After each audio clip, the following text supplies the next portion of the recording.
The herd crossing, what we call as a herd, only the female, right? 5, 6, 4, 7, 8 males we never call as a herd. Okay.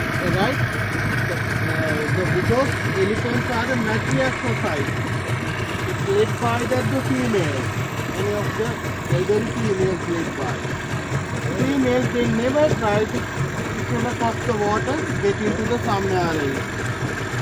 They always get the land route, right? Because it's very rich. They have a newly born infants and all, right? That is the main thing. But the males, they always using the shortcut getting to their destination. I mean that swim across the water. So in the world, this is the one of famous place for this activity. Okay. Right?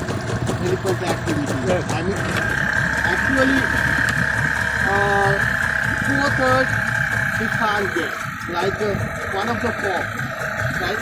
For visit one time, that much rare because there is a no set timings and all.